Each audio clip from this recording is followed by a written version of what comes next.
नमस्कार। घड़ी में रात के 9 बज चुके हैं और वक्त हो गया है आपके पसंदीदा बुलेटिन प्राइम टाइम एट 9 का, जहां मिलती है आपको प्रदेश की हर ताजा खबर। आप देख रहे हैं बीबीसी राजस्थान और मैं हूं आपके साथ निखिल। चलिए शुरुआत करते हैं आज की सबसे अहम खबरों के साथ। डालते हैं एक नजर आज की सुर्खियों पर। राजसमंद बार एसोसिएशन के चुनाव 12 को, अध्यक्ष व सचिव पद के लिए हुए नामांकन। होटल मैनेजर व कुक से मारपीट करने वाला आरोपी गिरफ्तार, राजसमंद के कांकरोली में गोविंदम होटल का मामला। रतलाम में सेलाना पुलिस ने पकड़ा कुख्यात फरार आरोपी, दिनेश उर्फ गजनी का इलाके में निकाला जुलूस। उदयपुर में यूरिया की कालाबाजारी का मामला आया सामने, विभाग की अनुमति के बिना रातों रात बेच दिए खाद के कट्टे, विभाग में की कार्रवाई, विक्रेता का लाइसेंस हुआ निलंबित। रतलाम के धौसपास में अतिक्रमण हटाने की कार्रवाई का विरोध, महू नीमच हाईवे पर लगाया जाम, वाहनों की कतारें लगी, प्रशासनिक अधिकारी कर रहे ग्रामीणों से समझाइश। पुलिस जवानों ने परेड, मार्शल आर्ट और हैरतअंगेज करतब दिखाए, बीकानेर के पुलिस ट्रेनिंग स्कूल में हुआ दीक्षांत समारोह। रतलाम में राजस्व एवं पुलिस अधिकारियों की समीक्षा बैठक, जिला कलेक्टर ने की समीक्षा, अधिकारियों को दिए निर्देश। नगर विकास मंत्री खर्रा ने विपक्ष को लिया निशाने पर, अंतर्राष्ट्रीय दिव्यांग दिवस कार्यक्रम में पहुंचे थे उदयपुर। 2000 बीघा सरकारी जमीन 25 लाख में बेचने का सनसनीखेज मामला, भीलवाड़ा के बनेड़ा तहसील में सामने आया बड़ा घोटाला, जांच के बाद तहसीलदार पटवारी गिरदावर को नोटिस जारी, पटवारी और भू अभिलेख निरीक्षक को निलंबित किया गया। ग्रामीणों ने सरपंच और ग्राम विकास अधिकारी पर कार्रवाई की मांग की। सूरत के डायमंड कर्मचारी के साथ उदयपुर की बस में हुई वारदात, नशीली दवा सुंघाकर बदमाश ने 2 तोला चेन की चोरी की, उदयपुर पुलिस चौकी में होश आया तब पता चला घटना का। उदयपुर के कोटड़ा में प्रस्तावित बांध को लेकर विरोध शुरू, आदिवासी समुदाय ने किया प्रदर्शन, राज्यपाल के नाम ज्ञापन दिया। तो ये थी आज की बड़ी सुर्खियां। अब बढ़ते हैं खबरों की पूरी रिपोर्ट की ओर विस्तार से। राजसमंद बार एसोसिएशन के 2026 के चुनाव के लिए नामांकन प्रक्रिया शुरू हो गई है।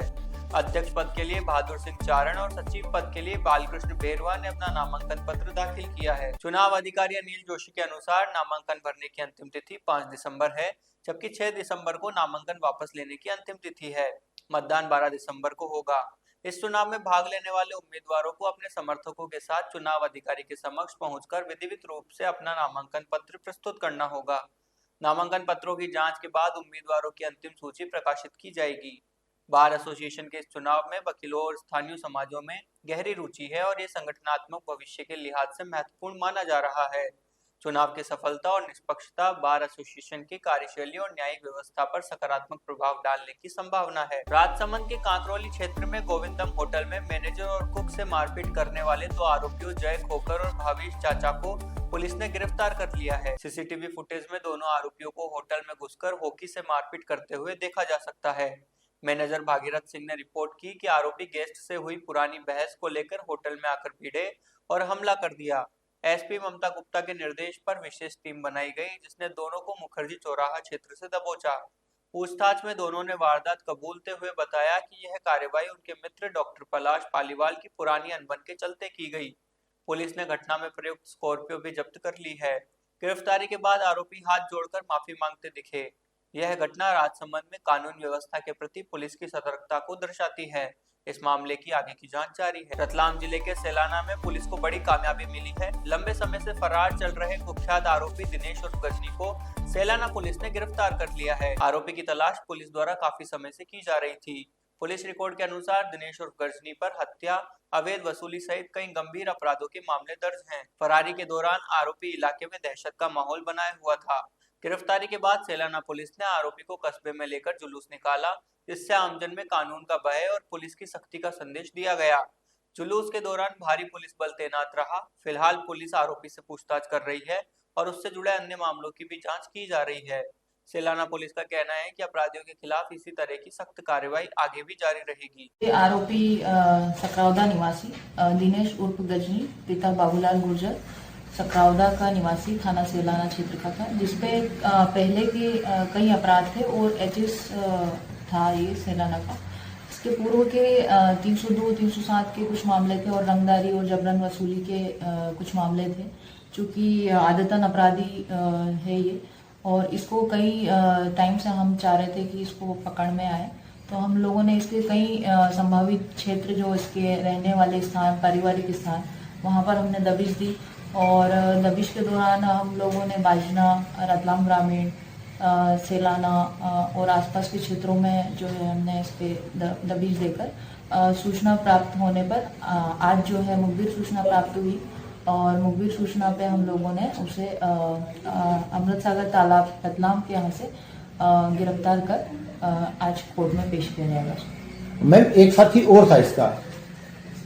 जी, उसको भी हमारी पूरी कोशिश है कि उसको भी हम जल्द गिरफ्तार करें। उदयपुर में खाद की कालाबाजारी का मामला सामने आया है, जहां एक खुदरा उर्वरक विक्रेता ने कृषि विभाग की अनुमति के बिना आधी रात में यूरिया खाद के कट्टे बेच दिए। कृषि विभाग ने कार्रवाई करते हुए विक्रेता का लाइसेंस निलंबित कर दिया है और फतेहनगर पुलिस स्टेशन में रिपोर्ट दर्ज कराई है।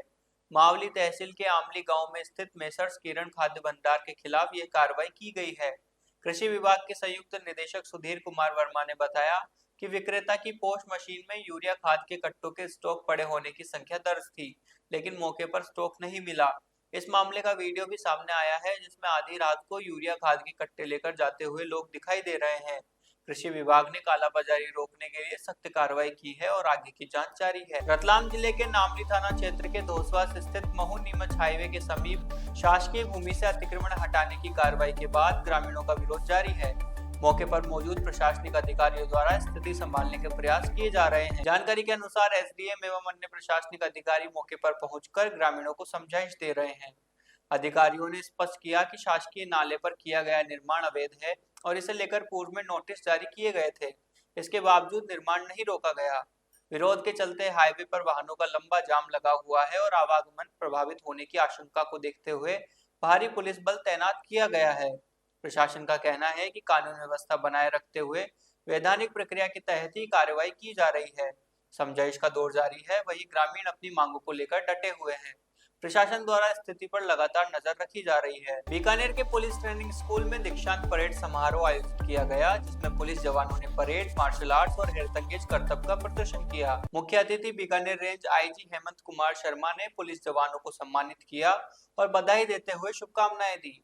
समारोह में Bikaner SP Kavendra Singh Sagar, PTS commandant RPS Deepchand सहित अन्य अधिकारी मौजूद रहे।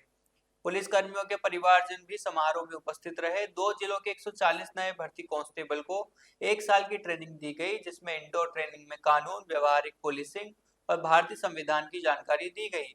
आउटडोर में पीटी और विभिन्न तरह की परेड का प्रदर्शन किया गया। आईजी हेमंत कुमार शर्मा ने कहा कि पुलिस जवानों को समाज की सेवा और सुरक्षा के लिए तैयार किया गया है। उन्होंने पुलिस जवानों को निष्ठा और ईमानदारी से काम करने की शपथ दिलाई। समारोह में पुलिस जवानों ने अपनी प्रतिभा का प्रदर्शन किया, जिसमें उन्होंने अपनी शारीरिक और मानसिक क्षमता का परिचय दिया। समारोह का आयोजन पुलिस ट्रेनिंग स्कूल के कमांडेंट आरपीएस दीपचंद ने किया। रतलाम कलेक्टर कार्यालय के सभा कक्ष में कलेक्टर मीशा सिंह की अध्यक्षता में राजस्व एवं पुलिस अधिकारियों की संयुक्त मासिक समीक्षा बैठक आयोजित की गई। बैठक में जिले की कानून व्यवस्था, सड़क सुरक्षा तथा विभिन्न लंबित मामलों की विस्तृत समीक्षा करते हुए संबंधित अधिकारियों को आवश्यक दिशा निर्देश दिए गए। बैठक के दौरान हिट एंड रन के लंबित प्रकरणों, प्रतिबंधात्मक प्रकरणों में अंतरिम व अंतिम बाउंड ओवर के साथ ही थानों में रखी जब्त सामग्री के त्वरित निराकरण की बात कही गई। बैठक में भूमि आवंटन में भूमि विवाद, जिला बदर आदेशों के उल्लंघन, ट्रैफिक मित्र योजना की प्रगति पर भी विस्तृत जानकारी ली गई। कलेक्टर ने राहवीर योजना के अंतर्गत अस्पतालों की सूचीबद्धता तथा SC/ST अत्याचार से जुड़े मामलों में पीड़ितों को प्रतिकर राशि भुगतान जैसे महत्वपूर्ण विषयों पर विस्तार से चर्चा की। कलेक्टर मीशा सिंह ने सड़क दुर्घटनाओं की रोकथाम को प्राथमिकता देते हुए निर्देशित किया कि ब्लैक स्पॉट चिन्हित क्षेत्रों का पुलिस एवं राजस्व अधिकारी संयुक्त रूप से निरीक्षण करें और दुर्घटनाओं को रोकने के लिए आवश्यक सुधारात्मक कदम उठाए जाएं। उन्होंने निर्देश दिए कि ब्लैक स्पॉट के आसपास स्थित शासकीय एवं निजी अस्पतालों को चिन्हित कर वहां राहवीर योजना की जानकारी तथा जिले के पुलिस व राजस्व अधिकारियों के मोबाइल नंबर प्रदर्शित किए जाएं, जिससे आपात स्थिति में मदद मिल सके। बैठक में पुलिस अधीक्षक अमित कुमार सहित सभी संबंधित अधिकारी उपस्थित रहे। एडमिनिस्ट्रेशन और पुलिस की जो है संयुक्त बैठक मासिक का आयोजन आज दिनांक से प्रारंभ करा गया है। हाल फिलहाल में अभी हुई कलेक्टर कमिश्नर कॉन्फ्रेंस में जो हुई थी, उसमें निर्देशन शासन कि कोई भी मामला लंबित ना रहे पुलिस और प्रशासन के समन्वय के कारण, उसके लिए इस तर्ज पे और जितने और ऐसे मामले होते हैं जो बहुत गंभीर से आप इसके लिए बैठक आयोजन होना अनिवार्य है। इस प्रकार के इंस्ट्रक्शन सभी कलेक्टर्स को कॉन्फ्रेंस के माध्यम से दिए गए थे। उसी के अनुक्रम में इसके लिए हम लोगों ने अपना मास्टर कैलेंडर कर लिया है, जिसमें एजेंडा की तैयार किए जाते हैं। अपनी तरफ से हम लोगों ने इसमें ये भी कर दिया है कि कई ऐसे एजेंडा होंगे जो अन्य विभाग से जुड़े हुए होंगे, जो कि आगे चल के हो सकता है लॉ एंड ऑर्डर की वो सूरत धारण कर सकते हैं। इसलिए उसका पूर्ण से ही निराकरण हो जाए, तो अच्छा होगा। इसी के इसमें और हम लोगों ने बात में विचारा एजेंडा में 16 बिंदु थे, अलग अलग सारे बिंदु थे। इसमें आपके बाउंड ओवर से लेकर के वित्तीय तुरंत कार्रवाई आगामी आने वाले कार्यक्रम, इसके साथ साथ आपके जो राहत की राशियाँ होती हैं, बहुत सारे एजेंडा थे।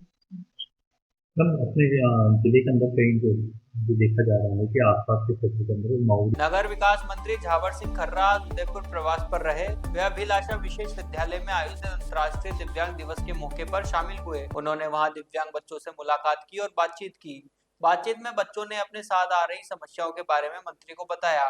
वहीं मीडिया से बातचीत करते हुए मंत्री खर्रा ने SIR पर उठाए जा रहे सवालों के जवाब भी दिए। उन्होंने कहा कि SIR के माध्यम से घुसपैठिया मतदाता सूची से बाहर हो जाएंगे। SIR पहली बार नहीं हो रहा है, इससे पहले भी 2002 में SIR हो चुकी है। कांग्रेस राज में SIR के ऐसे लोगों के नाम जोड़े गए जो कि बाहर से थे, लेकिन अब उनका नाम कटना तय है। उन्होंने आगे कहा कि बिहार में भारत निर्वाचन आयोग के द्वारा BLO 1 और BLO 2 को नियुक्त करने का अधिकार दिया गया।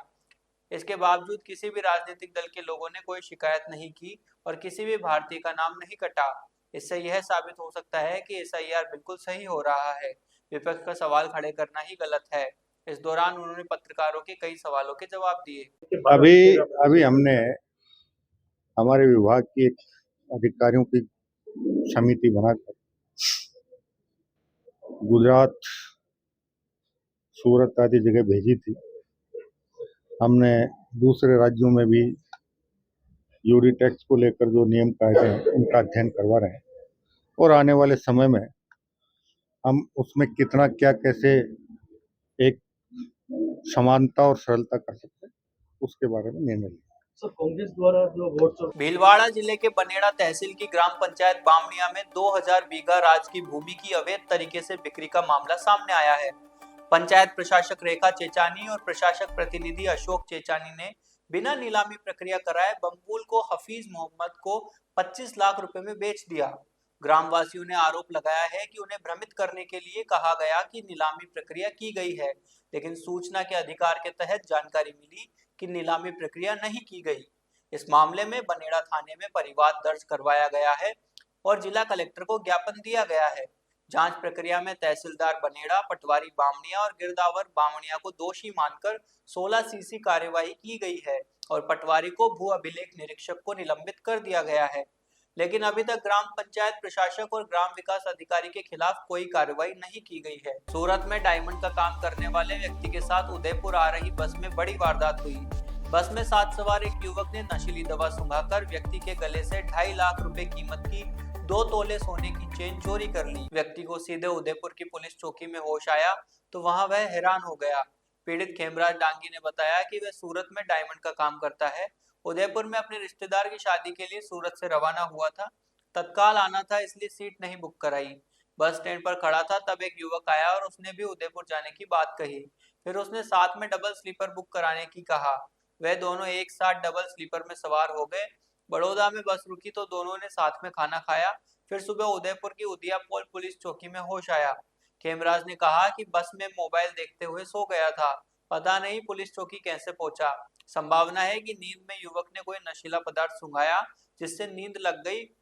पुलिस ने रिपोर्ट दर्ज कर मामले की जांच शुरू कर दी है।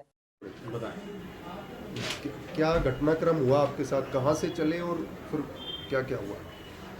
सर, हम सूरत से आए, उदयपुर के लिए निकले। हम उदयपुर के लिए निकले तो हम बस में बैठने के लिए आए। वहाँ पर एक बंदा हमें और दूसरा मिला। उसने बोला आप अकेले हो या स्लीपर, अपन दोनों साथ में ले लेते। दोनों, मेरे को भी उदयपुर ही आना है। हम दोनों ने साथ में स्लीपर लिया, उदयपुर के लिए निकले। वहाँ से रास्ते में होटल पे गाड़ी खड़ी हुई तो वहाँ पे हमने नाश्ते के लिए चने और वेफ़र ली। फिर दोनों ने एक दूसरे की वेफ़र और चने खाए और खाए आके फिर बस में सो गए। सोने के बाद में थोड़ी देर बाद में नींद आ गई दोनों को। मेरे को तो नींद आ गई, सो गया। सो गया। उसके बाद में मेरी नींद तो खुली नहीं। मैं यहाँ उदयपुर चौकी में आके मेरी होश में आया, कैसे आया मुझे पता नहीं। मेरे गले में 2 तोले की चेन थी, वो नहीं मिली, और 5-6 हज़ार रुपये जेब में थे, वो पैसे भी नहीं मिले। ये मेरे शरीर से गए। मोबाइल था मेरा जो वो आउट में जाके कहीं मिला था दूसरी जगह, वो टेम्पो जो वाले को। लड़का वहाँ पे मिला उसको आप किसी तरह से पहले जानते हो, परिचित है, या ऐसे ही मिला सड़क पे? ऐसे ही मतलब गाँव जाने के लिए मिला। मेरे को भी उदयपुर आना ऐसे मिला था। अच्छा, आप क्या करते हो सूरत में? मैं सूरत में डायमंड वर्कर हूँ। तो अक्सर ऐसे ही उदयपुर से आना जाना? हाँ, सूरत से आपका रहता है? हाँ, जाना तो अभी आना। आपने कहीं रिपोर्ट दी है कहीं थाने नहीं, में? अभी मैं रिपोर्ट देने के लिए इधर आए हैं। अच्छा, रिपोर्ट देने के लिए। हाँ। तो अभी सीसीटीवी में कुछ आपको मिला है कुछ? नहीं, अभी तो कुछ मिला नहीं है। कोशिश कर रहे हैं कुछ अगर मिल जाए। उदयपुर जिले के कोतड़ा में प्रस्तावित बांध को लेकर आदिवासी समुदाय के लोगों ने जोरदार प्रदर्शन किया। ग्रामीणों ने चौराहे पर एकत्रित होकर ढोल बजाकर अपना विरोध दर्ज कराया और तहसीलदार को राज्यपाल के नाम ज्ञापन सौंपा। आदिवासी समाज संघर्ष समिति के बैनर तले किए गए इस विरोध में लोगों ने कहा कि प्रस्तावित बांध चक, सांड मारिया एवं पूजा का नाका परियोजनाओं को तत्काल प्रभाव से निरस्त किया जाए। उनका कहना है कि इन बांधों के निर्माण से क्षेत्र के आदिवासी किसानों की कृषि भूमि डूब क्षेत्र में आ जाएगी, जिससे उनका जीवन प्रभावित होगा। ग्रामीणों ने बताया कि पहले भी इस तरीके के प्रोजेक्ट से कोटड़ा के आदिवासियों का विस्थापन हो चुका है और अब फिर से प्रस्तावित बांध बनाए जाते हैं तो सैकड़ों आदिवासी परिवारों का विस्थापन होगा। उनका कहना है कि वे अपने अधिकारों के लिए संघर्ष करेंगे और बांध के निर्माण को किसी भी कीमत पर नहीं होने देंगे। आदिवासी समुदाय के लोगों ने सरकार से मांग की है कि उनकी बात सुनी जाए और प्रस्तावित बांधों को निरस्त किया जाए। उनका कहना है कि वे अपने भविष्य के लिए लड़ रहे हैं और उन्हें अपने अधिकारों की रक्षा करनी है। तो ये थी आज की बड़ी खबरें। राज्य की हर छोटी बड़ी हलचल को जानने के लिए जुड़िए हमारे साथ हर रात 9 बजे BBC Rajasthan prime time midnight पर। अगर आप भी अपने क्षेत्र, संस्था, समाज या संगठन की खबरें हमारे साथ साझा करना चाहते हैं तो हमें संपर्क करें 9414102499 पर। और राजस्थान की हर ताज़ा जानकारी के लिए फॉलो करें और सब्सक्राइब करें हमारे इंस्टाग्राम व यूट्यूब चैनल बीबीसी राजस्थान को।